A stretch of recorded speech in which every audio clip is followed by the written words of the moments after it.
El gobierno presentó este mes su plan de inversión en infraestructura vial.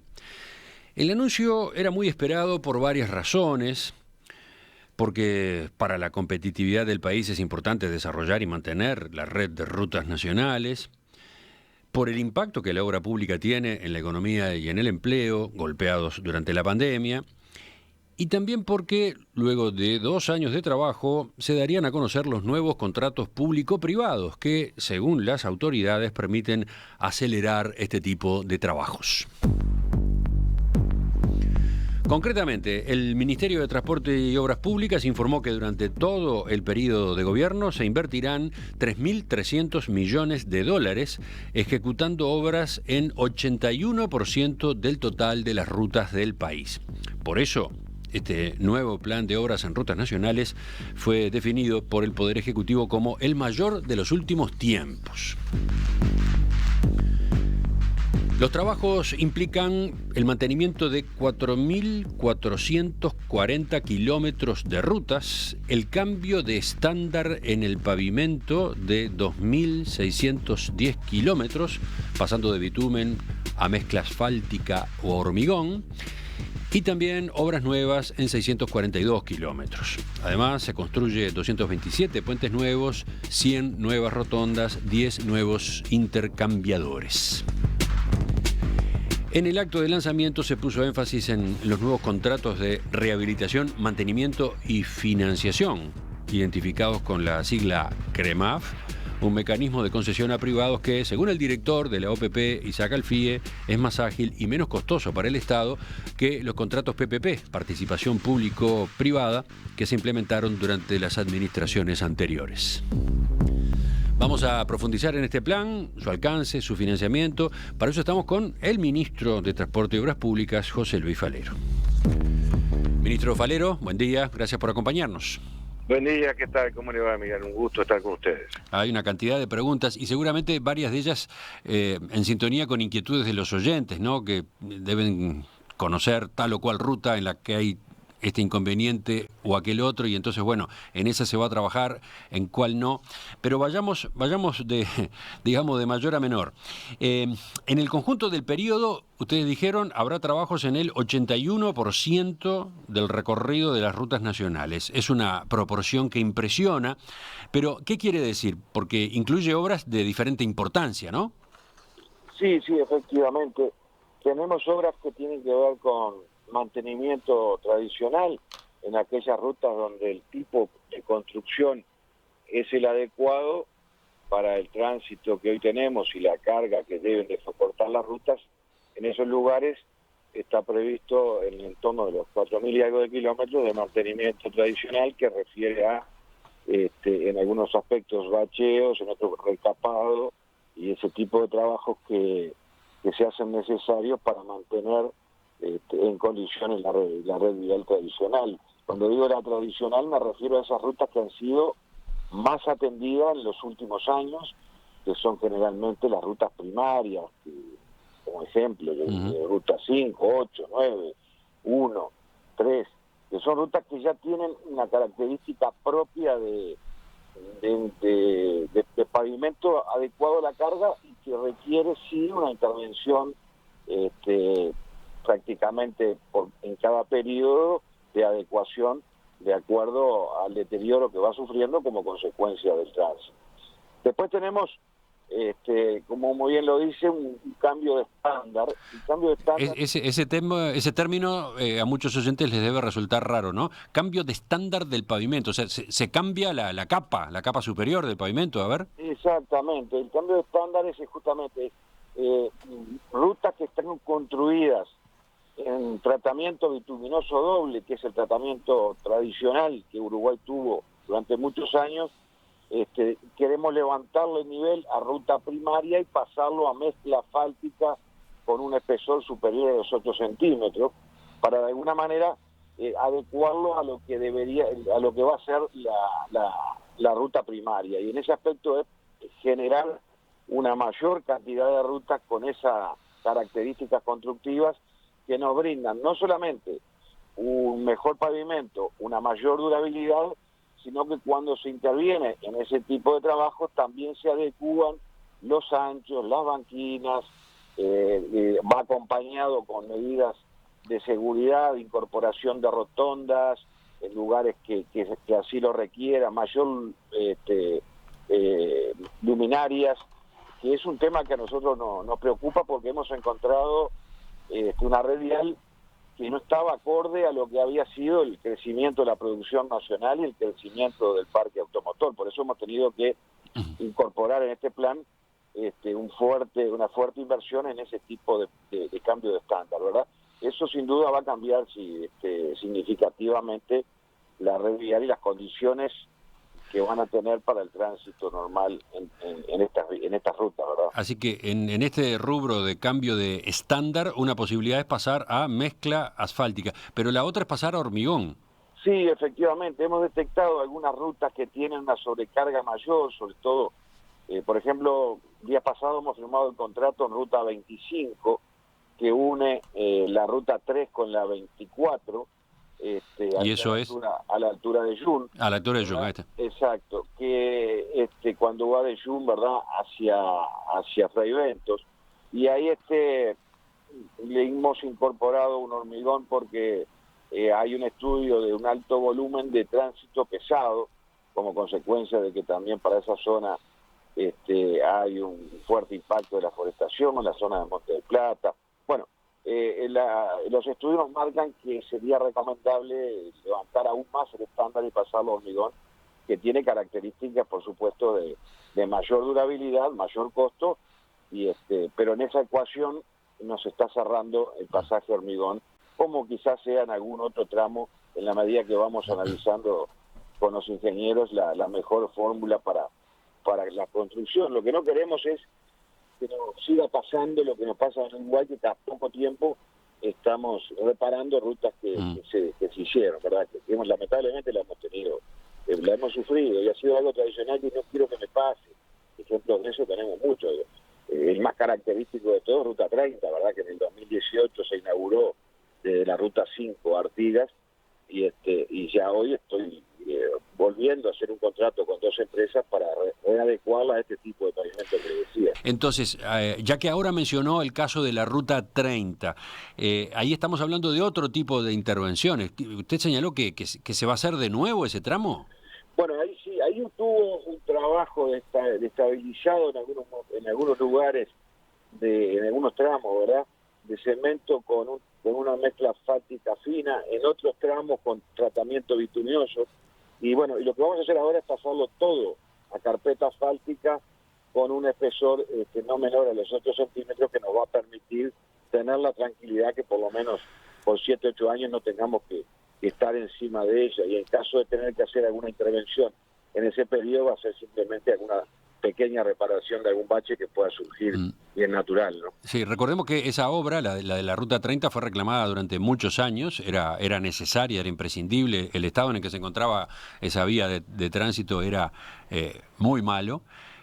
Finalmente se llevó a cabo la obra y al poco tiempo se vio que había inconvenientes, ¿no?, que no había quedado bien. Ahora ya el diagnóstico es que directamente hay que volver a trabajar ahí.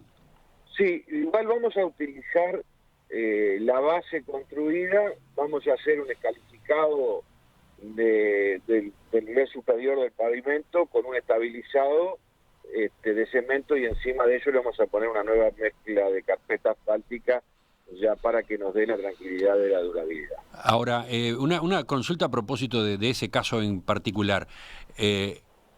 Se va a hacer la obra ahora esta, y ¿quién asume la responsabilidad de la mala calidad del trabajo anterior? ¿Hay un reclamo a la empresa que se ocupó de ese trabajo? En algún tramo sí tenemos derecho a reclamar porque no cumplía las condiciones de despliego, pero en la mayoría de los tramos no, porque lo que se había pedido era justamente un tipo de mezcla de ese espesor que le mencionaba, menor al requerido, y quizás el error fue de la propia administración de no tener presente que una vez que se reparara la ruta iba a tener un mayor volumen de tránsito. Entonces digo, bueno, ahí lo que se mandó a hacer se hizo, pero no fue lo que se mandó a hacer lo que debió haberse hecho teniendo una previsión de incremento de volumen de tránsito, que fue lo que sucedió, ¿verdad? Cuando uno hace una ruta nueva que está en mal estado, digo, es natural de que todos se pasen el aviso, mira que la 30 está bien, ahora vamos por ahí. Bueno, y fue lo que pasó. Hubo un incremento de tránsito de acuerdo a los registros anteriores. Eso es un tema no menor que estamos teniendo presente ahora en cada ruta que intervenimos, que yo les digo siempre a los ingenieros, ustedes prevean que va a haber un 20 o un 30% más de tránsito porque esto va a suceder. La gente empieza a utilizar rutas no tradicionales si están en buenas condiciones. Bien, entonces, en este caso estamos hablando, repito, de la ruta 30, allá en el norte del país, ¿entre qué lugares? Entre la ruta 5 y la 4, ¿verdad? Ahí está. Lo que pasa por Masoyer, toda esa zona allí de intervención. Hemos estado revisando entonces hasta ahora trabajos de mantenimiento, trabajos de cambio de estándar del pavimento, casos como este en los que hay que casi que hacer de nuevo la ruta. Veamos, otro tipo de trabajos previstos, agregado de tercera vía. ¿Cómo es esto? Claro, después estamos incorporando a la red vial nacional 642 kilómetros más de rutas. ¿Qué significa esto? Significa que estamos incorporando una vía más, donde hay una vía pasar a 2, caso de ruta 5 hasta Durazno, caso de ruta 8 y 9 hasta Rocha, caso de ruta 1 en la construcción hasta Colonia y la unión por la perimetral hasta la 8, y eso es una cantidad de kilómetros que marcan una vía más, o sea que estamos creando más espacio de rutas para el tránsito. O sea, se completan doble vías. Exactamente. Y además de esas doble vías, estamos incorporando rutas nuevas en algunos trazados donde no existían. Caso de ejemplo claro es ruta 6, que la vamos a unir toda, desde la frontera de Brasil, pasando por Bichadero hasta Montevideo, y unimos allí el puente 329, que había quedado construido por allá por los 90, y nunca se le había dado la conectividad para poder que justamente que se diera una ruta nacional de jerarquía y que permitiera que el tránsito se distribuyera de forma diferente, ¿verdad? Eso también requiere de rutas nuevas, donde hay hoy caminos de tosca departamentales, van a pasar a ser jurisdicción nacional con rutas de calidad de pavimento igual que las primarias en el resto del país. Y además de eso, estamos construyendo también rutas transversales que para mí van a ser las que van a generar un mayor impacto, que es poder unir al país no siempre de norte a sur en rutas primarias, sino empezar a unirlo de oeste a este, como es el caso de la ruta 14, que vamos a poder unir Mercedes con la Coronilla, ruta 9, en forma transversal, todo el mapa, si usted lo mira, la va a tener la construcción en su totalidad. Y también estamos haciendo en la ruta 20, que une la 5 con la 24 un poco más arriba, donde vamos a poder unir también allí un tramo que no existía, que lo estamos haciendo a Campo Travieso, y va a generar un cambio importante. Todos esos kilómetros de rutas nuevas son rutas que hoy no existen, que van a generar más kilómetros, más pavimento y más confort para distribuir mejor la sobrecarga que hoy tienen las rutas, que sin duda alguna tiene una sobrecarga. Bueno, no precisa más que salir a la ruta y uno está viendo, ¿no? La sobrecarga que tienen, porque la producción aumentó más que la intervención en la infraestructura vial, ¿no? Sí, y por otro lado, ¿en cuáles rutas se agrega tercera vía? Vamos a tener terceras vías, por ejemplo, ruta 5, al norte de Durazno, donde no llegamos con doble vía, vamos a tener la oportunidad de tener allí varios tramos de terceras vías, que generalmente, ¿dónde se dan? En los tramos donde hay curvas y repechos, donde muchas veces la faja amarilla tienen tramos muy largos y genera el enlentecimiento del tránsito como consecuencia de que si agarrás 2 o 3 camiones te comes y no lo podés pasar. Bueno, ahí estamos generando la tercera vía para que los camiones que ya se están acostumbrando se vuelquen hacia tercera vía y el tránsito más liviano pueda circular con mayor fluidez. Ese es un ejemplo de ruta 5. Lo mismo va a suceder en ruta 3, donde también estamos haciendo una doble vía hoy hasta San José, que la vamos a inaugurar a fin de año, y el tramo siguiente va a requerir de terceras vías en algunos lugares que ya están determinados que se hace necesario para que el tránsito sea más fluido.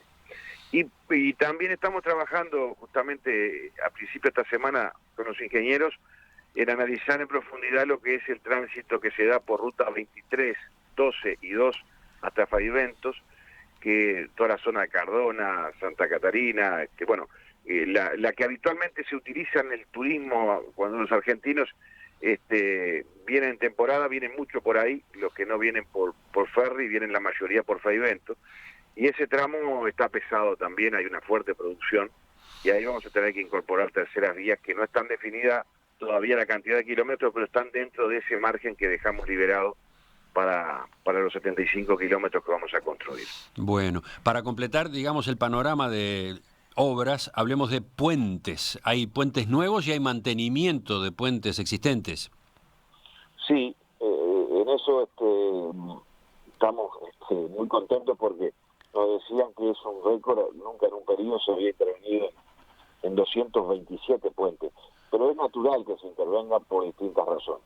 Los puentes en la red nacional, muchos tienen muchos años, son puentes angostos que se hicieron para otro tipo de carga, otro tipo de vehículo, que ya hoy los condiciona mucho para generar la seguridad en el tránsito y más con la cantidad de camiones que tenemos, ¿no? Entonces vamos a ensanchar algunos de ellos con refuerzos, se están ensanchando ya muchos y deben de haber ya casi 100, se están interviniendo o algo más, y otros están para adjudicar y otros están licitando, en toda la red nacional. En otros casos tenemos puentes nuevos, como usted bien decía, en aquellos lugares que hemos entendido conveniente, por ejemplo, si usted tiene el mapa ahí, ruta 43, que une allá arriba a la zona de San Gregorio Polanco, no sé si lo ubica, desde las 5 a San Gregorio, la entrada de San Gregorio. Uh-huh. Allí teníamos que para cruzar la Paloma de Urano había una balsa. Bueno, esa balsa ya a partir de octubre o noviembre no va a funcionar más porque estamos construyendo un puente que lo vamos a inaugurar. El puente de Picado Oribe, que se le llama, es un puente importante sobre el Río Negro, que va a generar allí una conexión que no existía y nos va a permitir llegar por la 43 hasta la ruta 7, pasando por la ruta 42, Camino Arévalo. La verdad que es una ruta que va a generar un cambio importante allá al norte del país. Entonces, ¿puentes nuevos cuántos son? Y puente nuevo debe andar en torno del 30%, no tengo el número exacto acá, porque tenemos ese puente, tenemos el puente en Centenario, estoy hablando de lo más grande, tenemos el puente de San José, en el bypass con la 3 y la 11, tenemos el puente de Dolores, que se está haciendo, el puente de la Charqueada, que también va a eliminar una balsa, estoy hablando de los puentes más grandes. Y después hay muchos puentes nuevos que hemos encontrado que repararlo, ensancharlo, era más costoso y teníamos fajas disponibles, se están haciendo puentes nuevos en muchos lugares, y en otros lugares se van a hacer con la doble vía, por ejemplo, vamos a tener que hacer en la doble vía donde hay un puente, va a ir otro. En Ruta 5 vamos a tener el puente Paso Pache de 900 metros, yo que sé, hay una cantidad de puentes nuevos que no tengo el número exacto acá, pero habíamos estimado que era un número superior al 30% de puentes nuevos de esos 227. Bien, y para terminar, rotondas e intercambiadores, ahí una síntesis de lo principal. Sí, y bueno, ahí justamente rotondas en aquellos lugares donde tenemos detectado con la UNACER mayores siniestros en los últimos 15 años y vamos a poner allí en algunos casos rotonda. Cuando se requiera intercambiadores porque el volumen que cruza es muy fuerte se va a tomar, caso de la UAM que se está construyendo ahora, va a haber un intercambiador, por ejemplo en el cruce de la perimetral con la 5, como va a seguir para la 1 la perimetral, ahí va a requerir un intercambiador, o sea que pasemos a desnivel. Y en las 5 mismas van a haber algunas más posiblemente a la altura de Florida y así va a ser. Bueno, ya hemos inaugurado algún intercambiador en el caso del este, ¿verdad? Donde inauguramos no hace mucho un intercambiador ahí a la altura de Solispan, de Azurca, algunos se han hecho, ¿verdad? Claro. Entonces, usted mencionó al pasar un detalle que vale la pena resaltar, la perimetral se extiende hasta Ruta 1, eso estaba pendiente, ¿no? Sí, yo creo que eso va a ser un cambio importantísimo también, porque no todos los que vienen de la 1 y van al este van a tener por qué llegar a Montevideo, ¿verdad? Ahí a la altura de Santiago Oeste van a poder cruzar hacia la 5 y la 8, y ahí generamos una especie de bypass de la ciudad capital y descongestionamos un poco la presión que tiene la zona oeste de Montevideo, ¿no? Y hablando de la 1, cuando usted daba la lista hace un rato de dobles vías en las que se va a trabajar, o dobles vías que se va a completar, una de ellas es la 1, ¿no? Y eso permitirá que termine habiendo doble vía desde Colonia hasta Rocha, ¿no? Claro, si uno va a salir de Colonia, va a venir todo por la 1 en doble vía, va a cruzar por la perimetral en doble vía hasta la 8, la 8, la que se está construyendo, ya empezamos la doble vía hasta la 9, pasando el peaje, ¿verdad?, que está pasando la 11, y ahí tomamos por la 9 a Rocha, que es una empresa, un consorcio que va a estar ejecutando a partir de octubre de este año la doble vía Rocha, ¿verdad? Bien. O sea que vamos a tener allí 375 kilómetros, algo así, desde Colonia a Montevideo, todo en doble vía, perdón, de Colonia a Rocha, todo en doble vía, que va a generar la posibilidad también de ingresar a Punta del Este, ¿verdad? En la doble vía va a ser una vía más que va a poder descongestionar un poco la época de turismo, ¿no? Bien, y le termino preguntando a propósito de la 1, lo que falta de doble vía tiene de por medio un factor crítico, ¿no? Las palmeras de la entrada o de la salida de Colonia del Sacramento, ¿no? ¿Qué solución van a encontrar? Ahí es donde se ha venido demorando la cosa. Sí, bueno, teníamos el proyecto de hecho con el corrimiento de las palmeras y allí se nos pidió por parte de las autoridades y los vecinos la posibilidad de dejarla. Bueno, yo por supuesto les dije, si yo dejo las palmeras, la obra en ese tramo de Riachuelo en adelante no la puedo hacer, porque sería una irresponsabilidad de mi parte dejarlas y generar ahí un alto riesgo de tránsito que habitualmente es muy común que se peguen contra los árboles cuando están muy pegados a la ruta, ¿no? Y ahora estamos trabajando en un proyecto alternativo que es utilizar la ruta 1 vieja, que hay una faja pública, que estamos en este momento, posiblemente en el día de hoy me traigan el informe y estaría en condiciones de poder derivar desde Riachuelo a Colonia por esa faja antigua y generar ahí la doble vía y dejar en ese caso el tramo que hoy tenemos desde Riachuelo a Colonia como ruta de jurisdicción departamental, porque tiene de alguna manera un comportamiento más urbano que jurisdicción nacional. Interesante el cambio. Entonces, las palmeras quedarían, pero lo que correría entre ellas no sería la ruta nacional. No, la ruta nacional se haría por otro lado, a la derecha, desde Riachuelo, que va a llegar igual a Colonia, y dejaríamos donde está hoy ese tramo de Riachuelo a Colonia en Palmera como un acceso a Colonia urbano, ¿no? Nacional. Bien. No, yo no quiero dejar en rutas nacionales, es más, estoy licitando para sacar todos los árboles de la ruta porque para mí en otras épocas habrá sido muy bueno, pero no podemos mantener al costado de la faja los eucaliptos y todos los árboles que tenemos que son un peligro, ¿no? Para tener un dato, porque yo prefiero no preguntarle por cada una de las obras los plazos, pero en concreto, la ruta 1, ¿cuándo terminaría siendo doble vía? ¿En qué fecha? La ruta 1 la vamos a licitar este segundo semestre, la vamos a adjudicar sobre fin de año y empezaríamos febrero o marzo del año que viene a construirla y tiene una duración de 18 meses. Estamos en Perspectiva esta mañana con José Luis Falero, ministro de Transporte y Obras Públicas. Enseguida retomamos la entrevista con el ministro José Luis Falero para conocer, a propósito de este plan, del plan de inversión en obras en rutas nacionales, por ejemplo, bueno, el monto que está de por medio, el impacto, qué va a pasar en cuanto al empleo y también los mecanismos de financiación que se utilizan, donde hay algunas novedades que han generado discusión en estos días. El gobierno presentó este mes lo que definió como el mayor plan de inversión en infraestructura vial de los últimos tiempos. El Ministerio de Transporte y Obras Públicas informó que durante todo el periodo se invertirá 3.300 millones de dólares, ejecutando obras en 81% del recorrido de todas las rutas del país. ¿Qué tipo de trabajos son? ¿Cuál será su impacto? De eso estamos conversando esta mañana en la entrevista central con José Luis Falero, ministro de Transporte y Obras Públicas, antes, en este mismo periodo, subdirector de la Oficina de Planeamiento y Presupuesto, bueno, y antes conocido por su gestión como intendente departamental de San José, donde ejerció como jefe comunal durante 2 periodos, 2010 hasta 2020.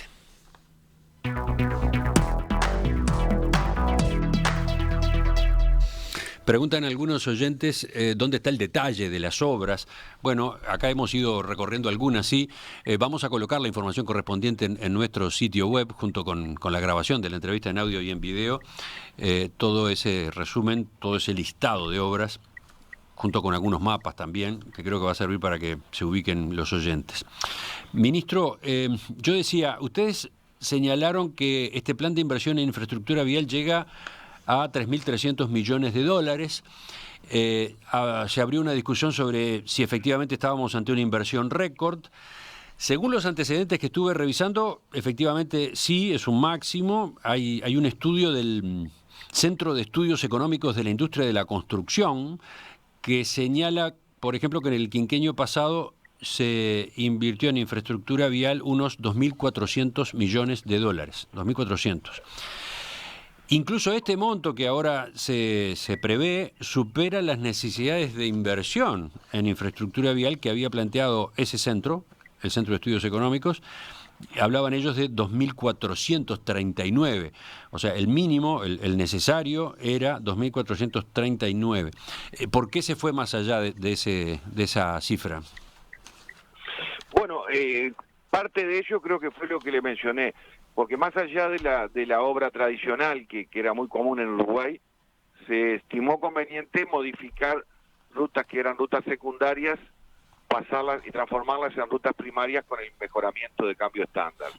Yo en eso, para mí y para nuestro equipo de ingenieros, era necesario, porque de lo contrario estamos en cada periodo de gobierno muchas veces interviniendo en las mismas rutas y queremos que esto no suceda, no queremos dejarle al nuevo periodo de gobierno que intervenga nuevamente en rutas cada 5 años o menos. Bien, y esa fue una decisión política que tomamos y creo que fue entendida por el equipo económico, y a partir de ahí empezamos a elaborar nuevas herramientas financieras que permitieran incrementar el presupuesto original, que era de 2.600, llevarlo a 3.300. Enseguida veremos lo de las herramientas, pero un poco más de precisión le pido sobre la cifra, ¿no? 3.300 millones de dólares, ¿es lo que realmente se va a inyectar en obras entre privados y el Estado hasta marzo de 2025? ¿O ese es el monto de la suma de los contratos, que no es lo mismo, ¿no? No, ese es el monto de la ejecución, de la suma de los contratos mayor, ¿verdad? Porque hay contratos que se difieren en el tiempo el pago. Ahí está. No, pero se lo pregunto porque, por ejemplo, puede haber un contrato que incluya obras de mantenimiento que evidentemente se van más allá del final de este periodo, ¿no? O entonces una parte de la inversión prevista en ese contrato ocurre en el periodo de gobierno próximo, ¿no? ¿Cómo están haciendo la cuenta esa de los 3.300 millones de dólares?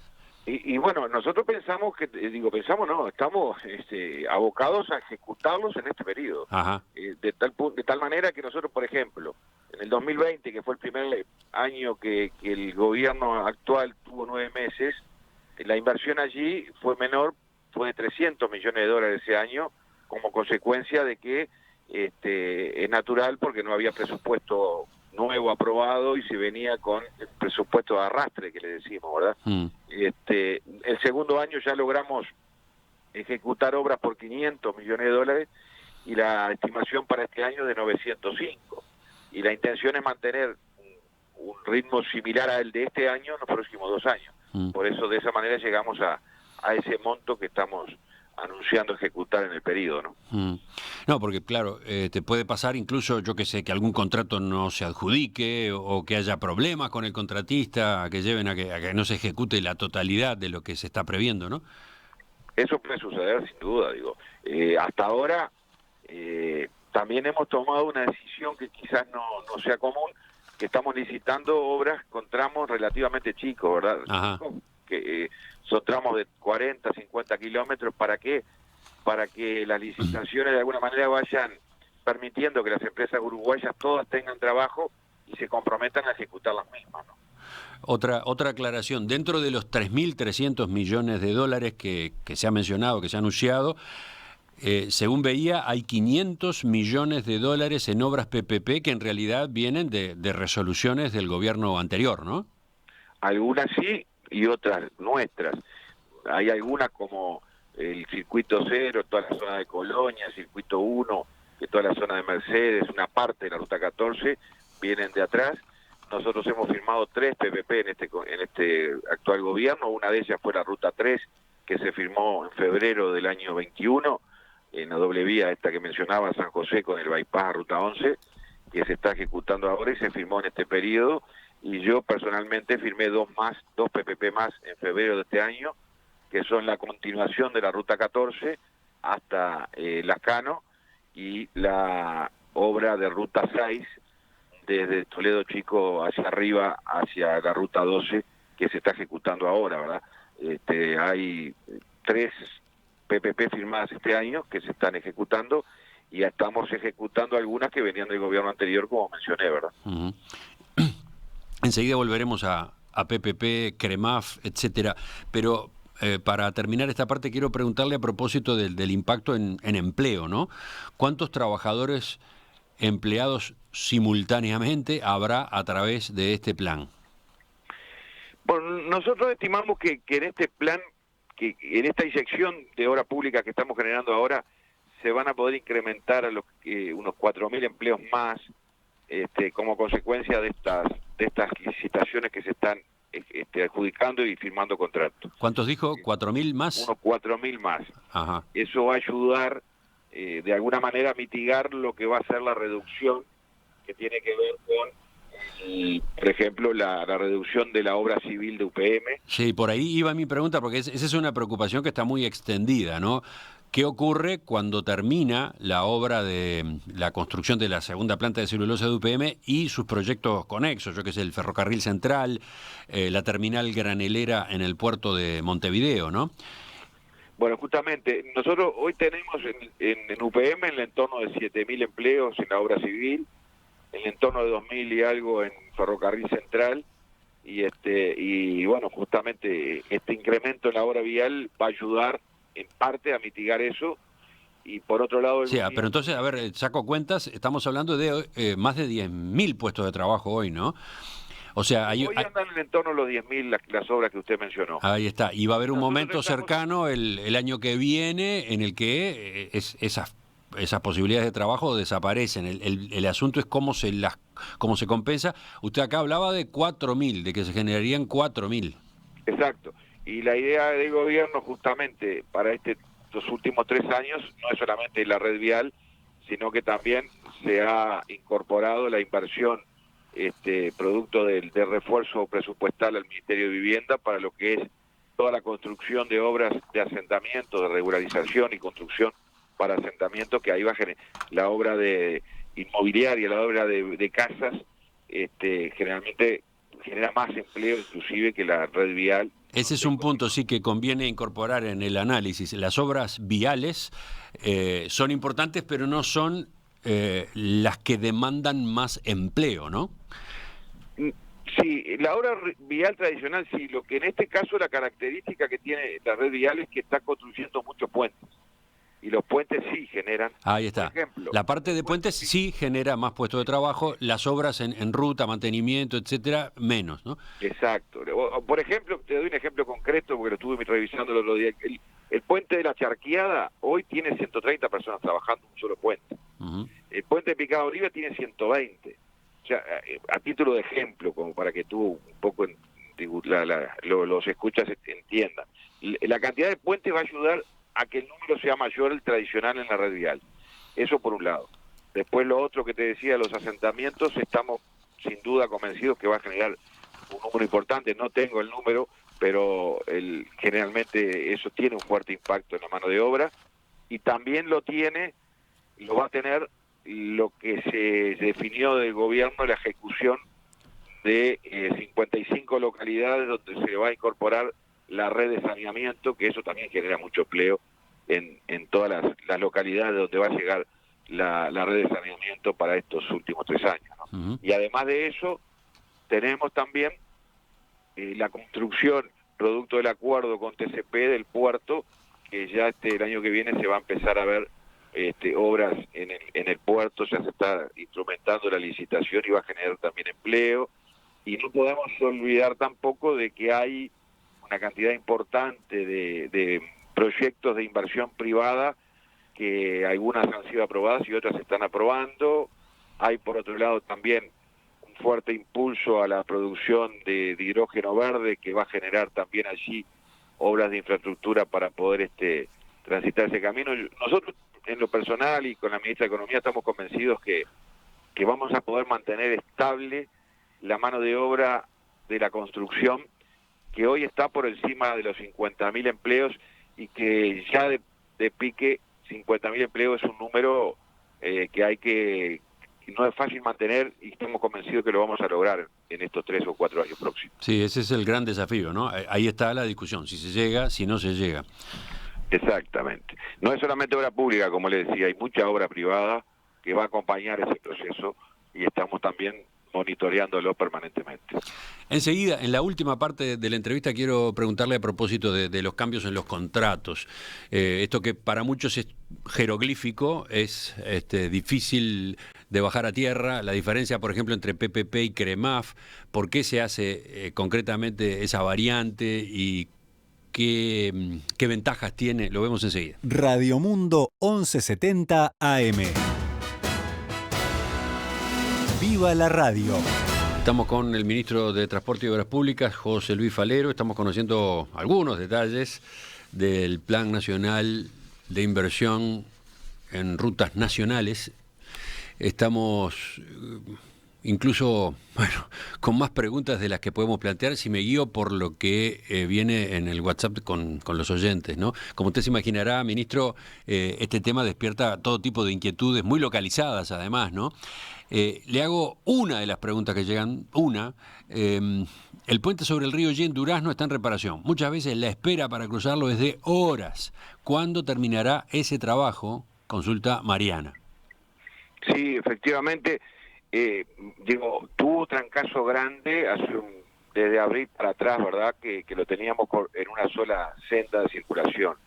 A fines de abril, primer día de mayo, pasamos a doble senda, lo que destrabó de forma importante ese tapón que había en Durazno como consecuencia de la obra. Y ahora está ocurriendo, ayer ocurrió, quizás el llamado sea por eso, de que estamos llenando las losas de la ciclovía, y a veces lleva un mediodía en una senda sola y se vuelve a taponear, pero es transitorio y se está dando cada tanto tiempo hasta poder terminar la ciclovía, pero no es continuo, ¿verdad? O sea que ya está mejorando, y estimamos que en un par de meses más quede totalmente terminada la obra. Diego, por su lado, quiere saber si se van a agregar peajes. En este periodo de gobierno, el compromiso del presidente de la República, y me lo ha pedido en forma especial, no incorporar nuevos peajes, y estamos tratando de financiar toda la obra con herramientas que hemos utilizado diferentes para poder lograrlo, ¿no? No va a haber peajes. Bueno, hablemos de esto justamente. El anuncio que se hizo este mes ocurre casi a la mitad del gobierno, ¿no? Y en los meses y años anteriores la Cámara de la Construcción señalaba que la inversión pública tradicional, la que se hace mediante presupuesto del Estado, estaba en mínimos históricos. De acuerdo con los datos del Centro de Estudios, la inversión pública tradicional, la que se paga con fondos presupuestales, alcanzó en 2021 2% del Producto Bruto Interno, lo que la ubica como una de las más bajas de la historia, según se señala. En paralelo, los mecanismos extra presupuestales, como las PPP, los contratos CREMAF, los fideicomisos, estos que minimizan los efectos sobre el presupuesto y el déficit fiscal, estaban bajo signo de interrogación. Se esperaba por ello, se sabía que se estaba trabajando, pero no terminaban de presentarse. ¿El gobierno hace una autocrítica por la lentitud de ese proceso? Bueno, sin duda hoy con el diario del lunes podemos decir que si hubiésemos sabido qué iba a acontecer después de la pandemia, y que íbamos a tener una realidad como esta, podríamos haber arrancado 6 meses antes, pero esos meses que quizás se perdieron, se recuperaron en herramientas financieras más ágiles. O sea que nos vamos a poner al día producto de este plan, ¿verdad? O sea, yo creo que ha sido prudente la definición del gobierno, porque tampoco el Uruguay tenía un margen que le permitiera hacer locuras en lo que hace a comprometer más de lo que uno podía, ¿no? Ahora, buena parte de este plan de infraestructura vial se sustenta en estos nuevos contratos, o no tan nuevos, pero que ahora se usan con más intensidad, se recurre a ellos con más intensidad, los CREMAF. Antes se les decía CREMA, ahora se les dice CREMAF, contratos de rehabilitación, mantenimiento y financiación. ¿Qué ventajas tienen, en síntesis, porque hay una explicación muy técnica, qué ventajas tienen los CREMAF sobre las PPP que se usaron mucho antes? Bueno, tienen cierta similitud en lo que hace a la contratación, donde allí hay un financiamiento incluido dentro de la ejecución de la obra, pero es una financiación, primero, más corta, de 20 años pasamos a 10. Segundo, ¿eso en qué repercute y en qué favorece? Es que los riesgos son menores, los trámites de garantías, de aseguradoras, son mucho menores, ha sido muy bien visto por el sistema financiero, y también eso ha ayudado a que las tasas de interés sean sensiblemente menores, a tal punto que, como bien lo dijo el economista Alfie en la presentación del plan, hemos logrado reducir los costos constructivos, en algunos casos hasta en un 40% el kilómetro, de las licitaciones que estamos abriendo, ¿verdad?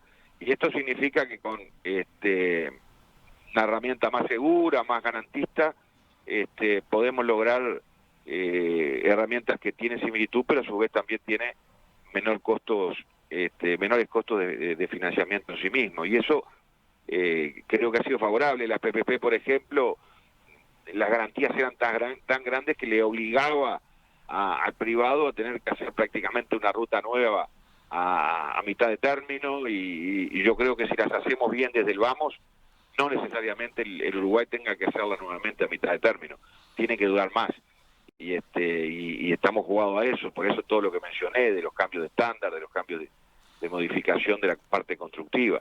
Así que todas esos singularidades creo que lleva a pensar de que es una herramienta muy buena. Pero ¿cómo se logra, por ejemplo, que el trámite sea más breve? Y bueno, justamente porque las PPP te requería primero tenía prácticamente sí o sí que incorporar una empresa internacional para ser socia, porque eran tramos muy largos, ¿no? Eso es un tema que no es menor. Después, que cada uno de ellos tenía una garantía especial, un seguro especial para el cumplimiento, que como al ser en tramos más cortos, más controlables, no se hace necesario. Por ejemplo, simplemente te hago un ejemplo, la primer PPP llevó 4 años el trámite para poderse firmar un contrato. Y sin embargo el CREMAF nos largamos en agosto y en diciembre estábamos licitando. Y en abril estábamos adjudicando, y la semana pasada firmé el primer tramo, esta semana el segundo, y ahora el 27 se firma la ruta 9. Y entre septiembre y octubre estamos en construcción. Digo, se aceleró muchísimo, sin duda. También hubo un esfuerzo y un compromiso, debo destacar, del equipo económico de tanto de OPP, Ministerio de Economía, Corporación para el Desarrollo, como el Ministerio de Transporte, donde en cada pliego, en lugar de trabajarlo en forma individual y luego pasarlo de un ministerio al otro para revisarlo y hacer las sugerencias, entendimos oportuno que trabajaran los 4 juntos, 2 técnicos de cada uno de los ministerios y de la corporación, y eso achicó muchísimo los tiempos para que los pliegos salieran, que hubiera un intercambio en una misma mesa, que se editaran, que se estudiara a fondo los posibles pro y contra que puede tener un sistema nuevo, y la verdad no hemos tenido ningún inconveniente en las licitaciones, no han habido reclamaciones alguna, y ya se están firmando contratos, como te decía. ¿Cuántas van ya resueltas? Y tenemos firmadas ya 2, y la tercera se firma el 27, y ahora me va quedando solamente por este sistema la 1, que se está licitando ahora y se va a firmar al principio del año próximo, ¿no? Hay que ver cómo funciona, ¿no? Hay que ver cuál es la realidad ahora. Quiero decir, el instrumento es relativamente nuevo, arrancó bien, pero ¿cuántos son los contratos que se prevé por esta vía? Y son prácticamente hasta ahora las doble vías que mencioné, ¿verdad? 5, 1, 8 y 9. Lo que están hasta ahora licitados por este sistema. Pero yo creo que este contrato va a llevar a que en otras licitaciones que tengamos para adelante lo podemos utilizar también esta herramienta financiera. Bueno, y para terminar, una pregunta que surge de la entrevista que hicimos hace algunas semanas acá en Perspectiva con el presidente de la Cámara de la Construcción, el ingeniero Diego O'Neill. Teniendo en cuenta, entre otras cosas, esto que pasó ahora en este periodo de gobierno, esto de que se produjera como una caída en el nivel de inversión y después recién se reenganchara, entre otras cosas para evitar esas discontinuidades, esas oscilaciones, pero para otros objetivos también, la Cámara de la Construcción está proponiendo que se cree una agencia gubernamental que coordine todas las inversiones en infraestructura del Estado. Todas, las de las carreteras, pero también las de generación de energía eléctrica, las de puertos, las de aeropuertos, las de vivienda. Y no solo incluso del gobierno nacional, también por supuesto de entes autónomos e incluso de gobiernos departamentales. Es interesante, proviene de la experiencia de otros países. ¿Ustedes están considerando esta alternativa? Sí, ya lo hemos hablado con el presidente de la Cámara y también con algunas empresas que están trabajando en la red vial, y en particular en lo personal yo he mostrado mi apoyo porque entiendo que las políticas de Estado en el tema de infraestructura y de obra civil que relaciona justamente al mejoramiento de la realidad en la infraestructura pública y debería tener una articulación mejor y una planificación más allá de los periodos de gobierno. Sí, eso es uno de los objetivos, ¿no? Que la planificación sea de mediano y largo plazo, coordinada, y que entonces no presente saltos, no presente baches, no presente discontinuidades cuando se pasa de una administración a otra, ¿no? Yo lo comparto, sí, lo comparto. Igualmente, en el Uruguay tenemos una característica que es muy saludable en el sistema político, que compromisos asumidos por otro gobierno se cumplen, ¿verdad? Nosotros tenemos más que sobrada, la situación nuestra, principalmente en lo que tiene que ver con la obra civil de la red ferroviaria, en motores de obra. La continuidad de los distintos gobiernos no es venir y refundar todo, pero no está mal que todos juntos planifiquemos más allá de un periodo de gobierno y que por supuesto deberemos dejar siempre algún margen de intervención propia para que cada gobierno tenga la posibilidad de incorporar algo nuevo en caso de que así lo entienda, ¿no? Yo soy partidario, es más, en una charla, en una conferencia que tuvimos con varios actores de la industria de la construcción, lo plantearon en esa conferencia y yo me adherí al tema y me ofrecí para acompañar esa iniciativa que me la van a presentar, tengo entendido, en este segundo semestre para trabajarla con el resto del equipo de gobierno. José Luis Falero, ministro de Transporte y Obras Públicas, le agradezco su presencia esta mañana en Perspectiva. Volvemos a conversar en cualquier momento. Bueno, un gusto estar con ustedes, un saludo de la audiencia y nos veremos pronto.